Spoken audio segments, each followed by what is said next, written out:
The humble farmer. In the quiet village of Daraaz, nestled between barren hills and a dense, whispering forest, lived a humble farmer named Rafiq. He was not wealthy, nor was he particularly learned, but his heart was wide as the skies and gentle as spring rain. Each morning, he rose before dawn, offering a prayer before tending to his small, struggling patch of land. His crops had been thinning for years, thanks to the stubborn drought that seemed to hang over the village like a curse. Still, Rafiq never complained. While other farmers grumbled or hoarded what little they had, Rafiq shared whatever he could, be it a bowl of lentils or a jug of cool water, with any neighbor in need. The villagers often said, "He's too kind for his own good." Yet when a child was sick or an old widow needed her roof patched, it was Rafiq who came first, smiling and silent. Life went on, hard but steady, until one peculiar evening. That day had been unusually hot, even for summer.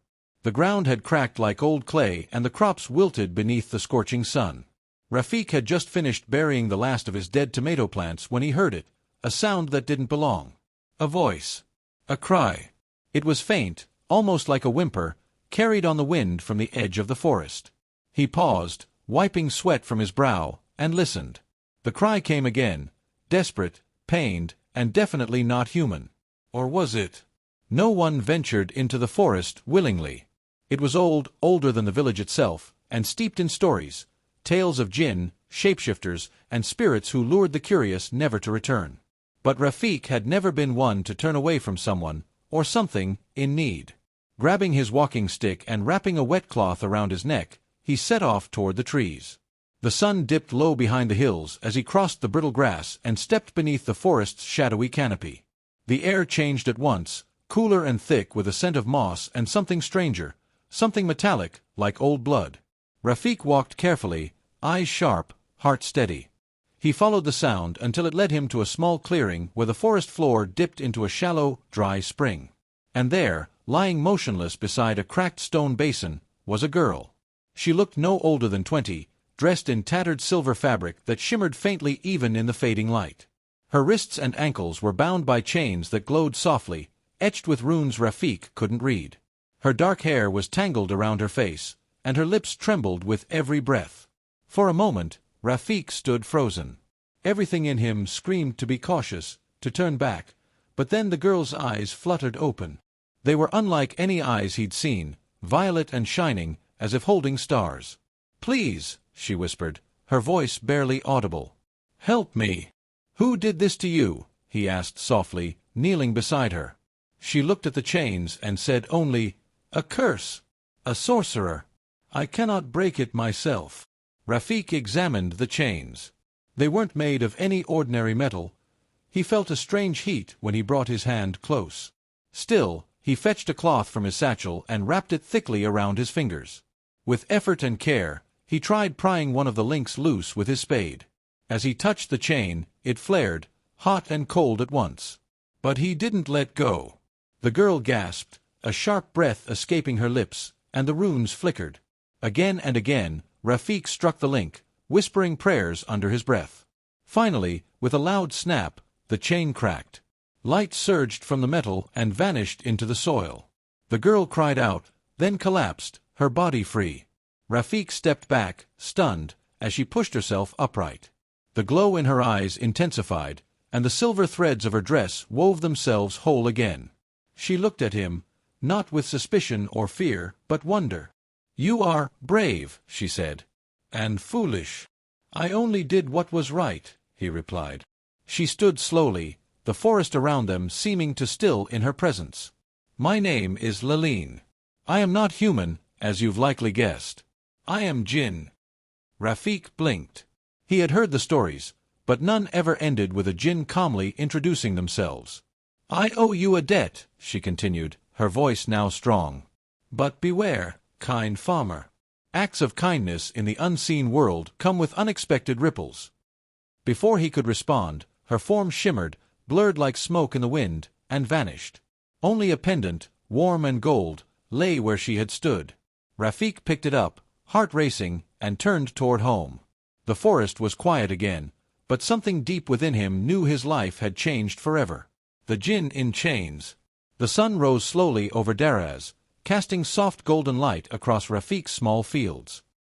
He stood at the edge of his land, watching the morning dew glisten strangely on the leaves of his struggling crops. Something felt different. The soil smelled richer. The plants seemed a shade greener. Even the air was cooler and easier to breathe. In his hand, he still held the golden pendant the Jinn girl, Laleen, had left behind. It was warm, as though pulsing with a hidden life. He tucked it inside a pouch and kept it close, unsure of what it truly meant. The events of the previous night played again and again in his mind. The shimmering girl, the cursed chains, the sudden disappearance. Had he truly freed a Jinn? Had it all been a strange dream brought on by exhaustion and heat? But the pendant was real. And so was the change in his fields. Later that day, Rafiq returned to the clearing by the dried spring. He half expected nothing to be there, but the broken silver links remained scattered in the dirt, their glow now gone. The forest, once eerie and thick with whispers, seemed calmer, almost welcoming. He knelt beside the spot where Laleen had lain, brushing his fingers across the earth. "I hope you found your way home," he murmured.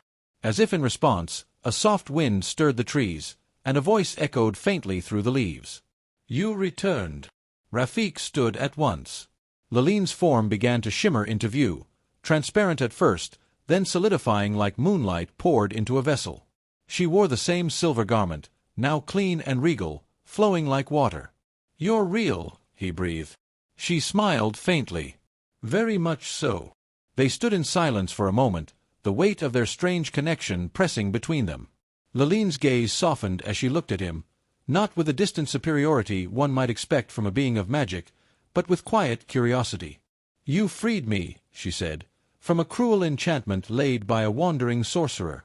I was trapped in those chains for nearly a year, bound to this forest, forbidden to touch the sky." "Why did he curse you?" Rafiq asked. "He tried to command me. He thought binding a Jinn would grant him power. But he didn't understand. We are not pets or genies from tales. We are guardians of balance. I refused to obey. So he left me here, neither dead nor free." Rafiq frowned. "That's wicked." "It is common," she said bitterly, "for humans to seek control over what they do not understand." He looked down, ashamed, though he had done nothing wrong. "I'm sorry."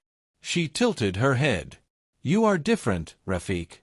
You heard a cry and answered it, though it might have led you to danger. That is not the way of most." "I couldn't ignore it," he said simply. Laleen nodded, and for a moment, the forest grew brighter. Then, with a flick of her fingers, a ring of blue fire danced in her palm, and she held it out to him. The flames didn't burn, they were cool and beautiful, casting strange shadows on the ground. "As a token of my gratitude," she said, "I offer you protection, and perhaps a little help." Before he could refuse, the flames leapt from her hand and gently wrapped around the golden pendant hidden in his pouch. The charm glowed briefly, then returned to normal. "While you wear this, no harm from the unseen world will touch you," she said. "And your land shall be blessed with what it truly needs, not riches or power, but harmony." Rafiq bowed his head. "That is more than I deserve." Laleen studied him. "You deserve it because you do not believe you do." She turned to leave, her feet not quite touching the ground. But then, just before she vanished, she looked back. "Know this, Rafiq. Kindness given freely is powerful. But beware, others may come seeking what you now carry. Do not boast. Do not bargain. And never try to chain what should fly free." With that, she faded into the light. Days passed. Rafiq returned to his work, wearing the pendant beneath his tunic. True to Laleen's word, his land began to change. The well, dry for years, filled steadily. Crops grew faster, stronger. The soil no longer crumbled like dust but turned dark and fertile. Neighbors began to notice. "A miracle," they whispered. "Rafiq's farm thrives while the rest of us struggle." He smiled, deflecting their questions with modesty and shrugs. He gave freely to those in need, as always, but the murmurs continued. Some grew curious, others envious, and one man, high on the hill overlooking the village, watched Rafiq's fields with narrowed eyes and clenched fists. His name was Malik, a wealthy landlord who despised anything he couldn't own. He sent a servant to ask Rafiq where the water came from, why the crops grew so well. Rafiq replied only, "Perhaps the land has finally forgiven us." But Malik didn't believe in forgiveness. He believed in secrets, and in taking what others would not give. Wishes and warnings. It was a still night, the kind where even the wind seems to sleep. Rafiq sat on the edge of his small wooden bed, staring at the golden pendant glowing faintly beneath the folds of his tunic. He hadn't removed it since the day Laline enchanted it. It hummed sometimes, like a heartbeat not his own. Protective, she had said. A blessing. But blessings draw attention. The whispers in the village had thickened like storm clouds. People no longer asked about Rafiq's good fortune with innocent curiosity, they asked with suspicion, sometimes with bitterness. "He must have made a deal," muttered old traders at the tea stall. "No man's crops grow that fast without magic." That night, as the stars burned brightly above, Rafiq lay down to rest, but his dreams were not his own. In his sleep, the world turned silver. He stood in a wide, moonlit garden where the trees hummed with light and the flowers glowed softly. And from behind a tree of crystal leaves stepped Laline, serene as the stars. "You've done well," she said, her voice echoing gently. "You've kept your heart clean, even when others doubt you." Rafiq bowed slightly. "I only did what you advised. I live simply. I share what I can." She stepped closer, her eyes brighter than before. "Because of that, the balance remains intact. You asked for nothing, and yet you received. But the rules of the unseen world are strict, Rafiq. You must hear them." "I'm listening." Laline raised her hand, and a stream of glowing symbols rose from the ground. "You are now tied to the Jinn, not by blood, but by choice. Because you freed me selflessly, I am allowed to reward you 3 times. 1 has already been given, protection. 2 more remain." Rafiq blinked. "You mean I can make 2 wishes?" "Yes," she said. "But you must choose wisely. Wishes have consequences." He thought for a moment. "I do not wish for gold or power. But if I must ask, then let the people of my village have clean water and good health. And let me learn how to farm better, so I can teach others." Laline smiled, genuinely. Rarely do humans wish for others first. "It is done." A warm wind brushed over him. The pendant pulsed once. And the dream faded. Rafiq awoke before dawn, the taste of moonlight still in his mouth. He stepped outside and found that the village well, the one dry for years, was now bubbling with clean water. The children who had been coughing for days ran through the streets, laughing and energetic. Even old Farah, who had barely walked in years, stood at her door, beaming. Gratitude filled Rafiq's heart. He said nothing of the dream, only thanked the heavens aloud and returned to his fields. But not everyone celebrated. Malik, the landlord, grew increasingly unsettled. His servants brought him news of the village. The well is full, the sick are healed, and that fool Rafiq is at the center of it. Malik didn't believe in miracles, not unless he controlled them. He called upon a man named Karim, a traveler with a crooked spine and darker knowledge. Whispers followed Karim wherever he went, whispers of forbidden books and dealings with creatures of fire and shadow. Malik promised him gold for the truth, and more gold for a solution. Karim came to the village quietly, disguising himself as a merchant. He spoke to neighbors, offered herbs, traded salt for secrets. It wasn't long before he confirmed what he suspected. Rafiq was hiding something magical. That night, Karim climbed to the edge of the forest where the curse had once bound Laline. The air still held traces of Jinn magic, and he smiled. "There's power here," he whispered. "And I'll have it." Meanwhile, Rafiq began noticing strange things. A raven perched on his roof, watching him day after day. His dreams became restless. One night, the pendant around his neck burned hot, waking him from sleep. He ran outside and found the fields dead quiet. No wind. No crickets. Not even the frogs croaked from the nearby stream. The world held its breath. Then he saw her, Laline, standing at the edge of the trees, face tight with warning. "Someone is looking for me," she said. "Or rather, for what they believe you've taken." Rafiq's heart sank. "Karim." I sensed him the moment he stepped into the village, she said. A man who deals in forbidden knowledge. He has tasted Jinn magic before, and seeks to trap it again. I don't want you to be harmed, Rafiq said. Or anyone else. Then remember what I told you. Never bind what should be free. Never offer magic to those who hunger for it. She took his hand briefly. You have one wish left, Rafiq. Do not waste it on fear. And like the night fog, she vanished. Rafiq stood alone in the silent dark, the golden pendant warm against his chest. Trouble was coming. But he would not betray the one who had trusted him. The final wish. The morning after Lalene's warning, Rafiq stood at the edge of his field with eyes heavy from sleepless hours. Though the crops glistened with dew and the village air smelled of wildflowers and fresh bread, his heart was uneasy. The world looked the same, but something under it had shifted, like earth before an earthquake.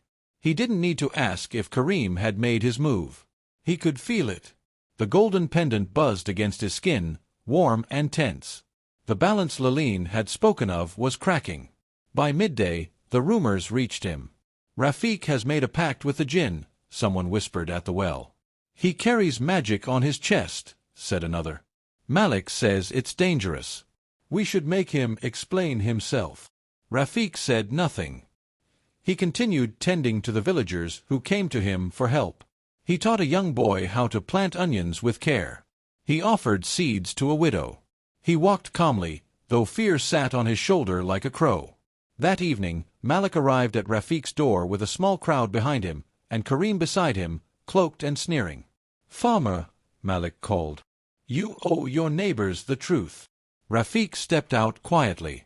I owe them honesty, not obedience to fear. Malik gestured to Karim. This man knows the signs. You carry a talisman of Jinn magic. You've cursed this village, not blessed it. A few villagers murmured uncertainly. Rafiq sighed. Everything I've done has been for the good of others. When our well was dry, it filled. When our children were sick, they were healed. If kindness brings suspicion, then we've forgotten what truly curses us. Karim stepped forward, voice like cold smoke. Give me the pendant. No. You don't know what you carry, Karim warned. Jinn magic is never free. It always claims a price. I didn't take it, Rafiq replied. It was given. In thanks. And I will not hand it to someone who sees it only as a weapon. The air grew still. A strange wind rolled in from the forest. The villagers looked at one another, uncertain whether to stay or run. Suddenly, Karim raised a small talisman of his own, a dull gray stone etched with blood-like symbols, and spoke a word that chilled the air. A blast of invisible force surged toward Rafiq. But before it reached him, the pendant flared with brilliant light, forming a glowing barrier. The attack dissolved in a burst of golden sparks. From the forest, a shimmering figure stepped out. Lalene. She was radiant, her hair floating like a halo, eyes glowing with ancient fire. Gasps echoed through the crowd. This man is under my protection, she said, voice ringing like wind chimes. You, Karim, walk a path of theft and corruption. You would use sacred power for control. That is why you are cursed to wander. Karim spat. You're bound to this realm. I can bind you again. He raised the talisman again, but Lalene's hand lifted first. Wind roared.